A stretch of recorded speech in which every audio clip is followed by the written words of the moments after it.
Hey everybody, good evening. Today, I got a bunch of questions, like online, in-game. People were asking, how exactly do I rally? Why do you use this composition? Why do you use this formation? So forth, yada yada. And I think that I personally did a bad job with explaining it because I'm still getting all these questions. Hey guys, hey Ryan, hey Haikal, Paco, Bizer, and Juan, what's up? I was playing around with the stream settings and the alerts and stuff like that, and I actually have something cool.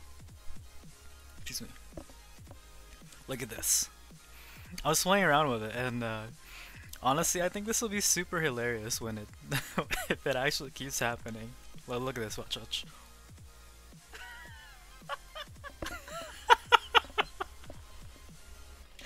I just made it, right? Like, see, I'm wearing the same thing, and I have the same hair and everything, but I. Hey everybody, what's up? Good evening. Uh, Hopefully that'll be a thing. People will wanna click subscribe for for this right here.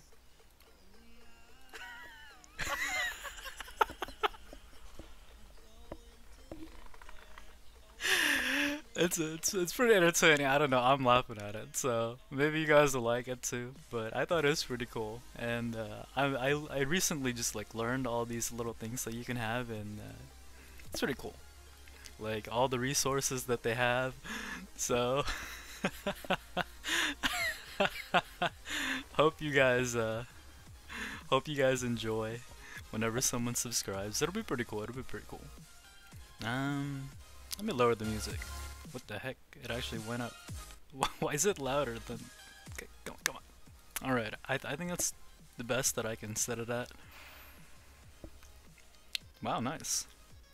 Anyways, let's get to the video.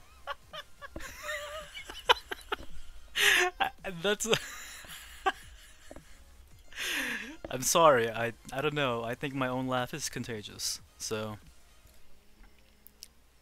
I've explained it before that we typically open rallies with cavalry infantry, right? Or infantry cavalry, and it's usually more cavalry based, so usually a 40-60 split. So I type into chat 2-3 infantry and 2-3 infantry cavalry, right?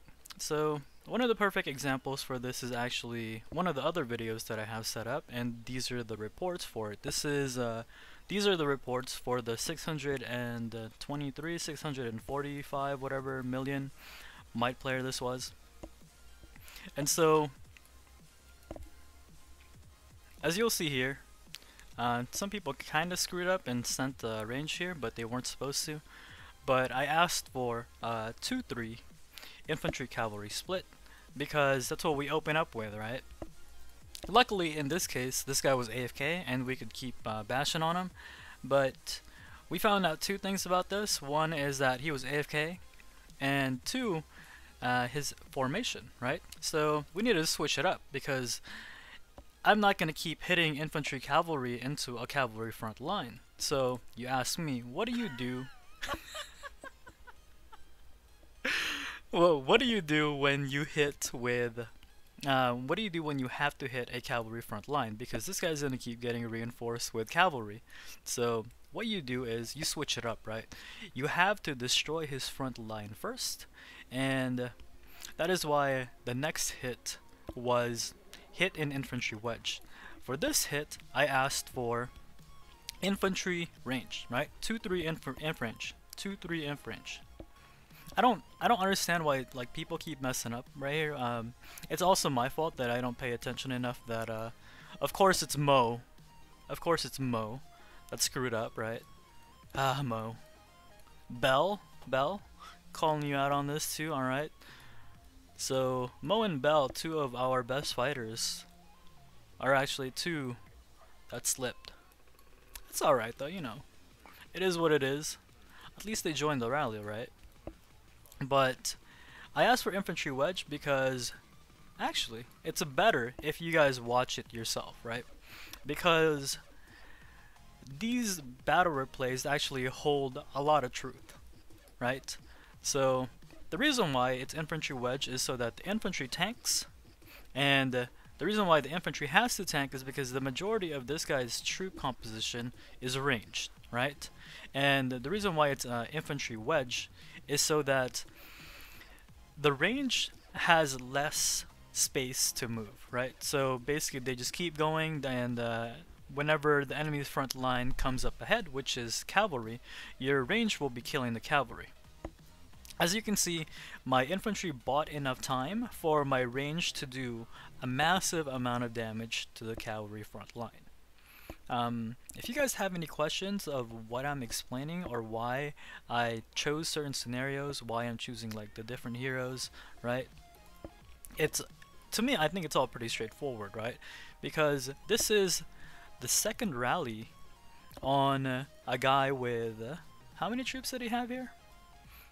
He had 14 point something million troops, right? Yeah, 14.6, 14.7 million troops of his own. When we were rallying this guy, he had a couple of reinforcements, I think 1 or 2 on the first rally. But yeah, pretty much you have to just base it off of what you're currently doing and however what your opponent's front line is, and you kind of have to adapt, right? Not everybody's going to be AFK in infantry phalanx, not everybody's going to be AFK in range phalanx, not everybody's going to be AFK in cavalry phalanx, and the wedges, right? So you always have to take into account the different changes that you can do, and once again I will explain why I do ranged phalanx, and the reason for this is, let's watch the battle once more. Hey Nimble, what's up, buddy? As you'll see here, man, to be honest, like, these examples aren't the best because there shouldn't be any ranged here, right? Because that's not the composition that I'm asking for, but people are still like messing up. But in the end, it's still my fault because I'm the rally leader, and if they send troops, they send troops, and typically I can't micromanage everybody, right? So this is actually wasted productivity for our rally, right? Because it's not doing as much damage as it's supposed to, or it's not doing what it's intended for, right? What did I want to show here? I kind of skipped the point because I just kept talking. But essentially for this first rally, we lost it, right? Because it was a majority infantry and majority cavalry against a cavalry front line. And with infantry being countered by cavalry and cavalry hitting same type, it's only going to do, what is it? 1/3 of the damage when it's countered, or I think it's like 4.133 or something if it's being countered, and whatever the counterpart of that is on the other way around, right? Well, yeah, let's see. Sorry, I'm kind of sidetracked with the Hell event because I'm trying to boost the up troops before the KVK tomorrow. As you can see, I've grown back up to like, what am I, 920, 918 mil. So trying to burn up my resources so that I can switch back into manners, yada yada. But anyways, so back into explaining, right? When your enemy is AFK in infantry phalanx, you always want to hit with at least a cavalry backline, right? There's certain different scenarios with this where it doesn't go into play, and that's if your enemy has like an even composition. You kind of have to base it off of their heroes, right? So if you have no real information, it's up to you on the first hit, right? If they have anti-scout on, you don't know if your leader's gonna get taken, you have to put siege in there, right? There's just like many different scenarios in the game, right? But what makes a good rally leader and sets them apart from just any other rally leader is how that rally leader adapts to the situation, right?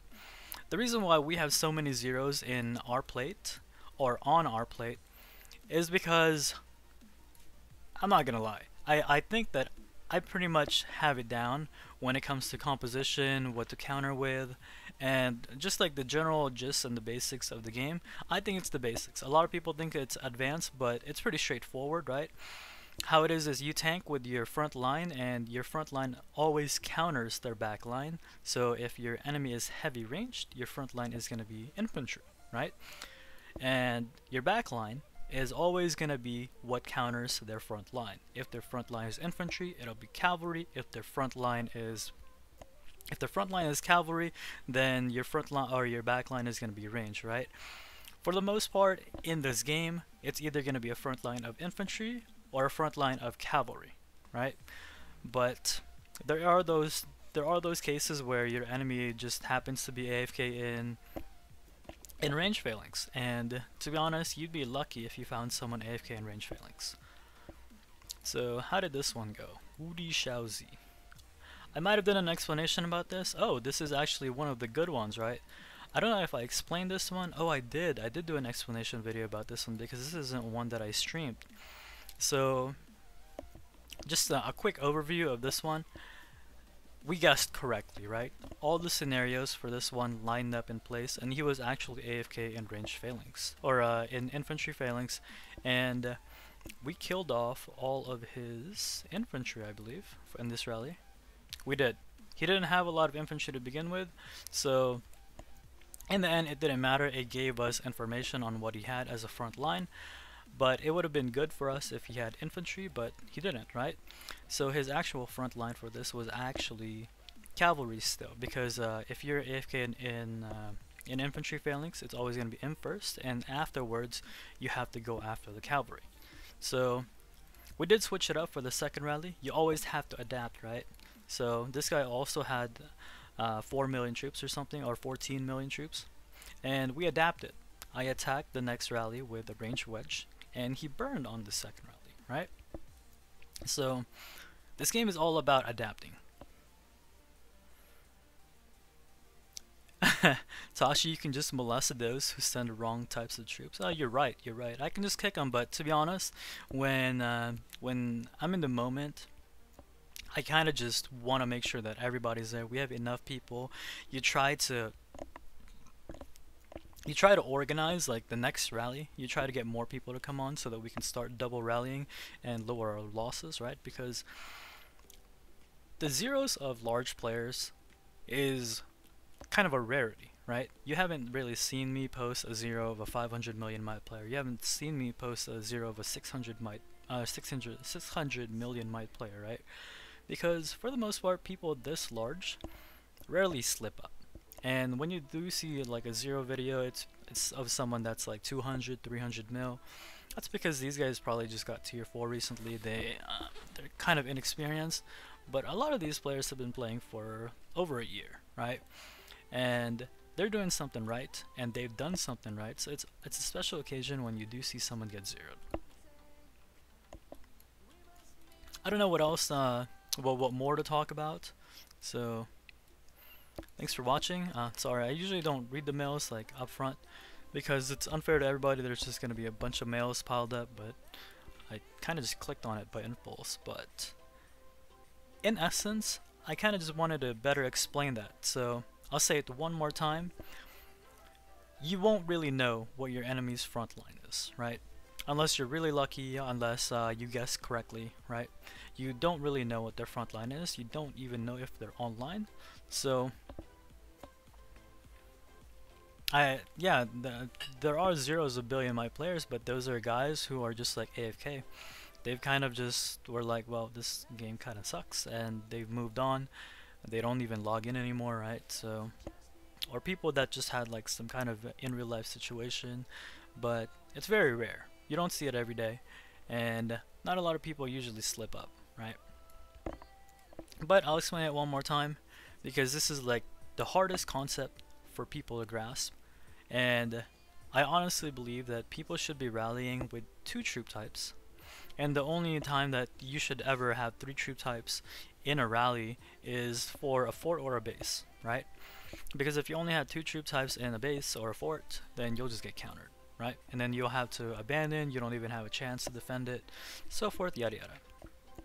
But 2 troop types when you are rallying somebody, your front line has to defend against the majority of troops that they have.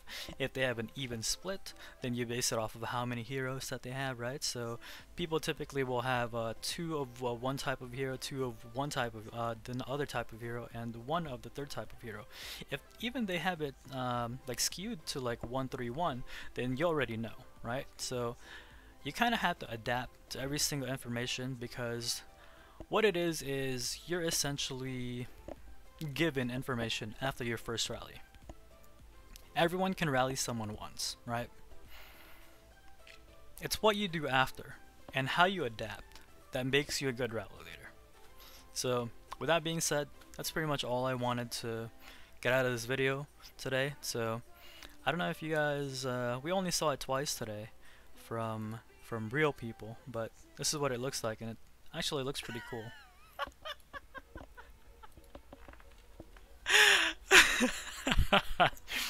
But whenever someone subscribes, if I do a longer live stream, I will stream a large portion of the KVK. So when you guys watch this weekend, sorry that I streamed pretty late tonight, because we're working a lot on work recently, right? So there's a lot to do at work, there's a lot on my plate, so that's why I've been coming home rather late, and I've been streaming later than usual. But thanks for tuning in, guys. Hopefully you learned something. If you have any questions, write it down in the comments, because I look at and read all the comments. If you guys send me a mail, I typically read it. If you guys hit me up online, I read your questions. And pretty much what I end up talking about the next day, if it's something that I haven't covered already, then it's usually something that I'll talk about next, because if there's enough questions about it, if there's a large amount of misunderstanding about a certain topic, then I'll talk about it. So it's up to you guys what gets answered.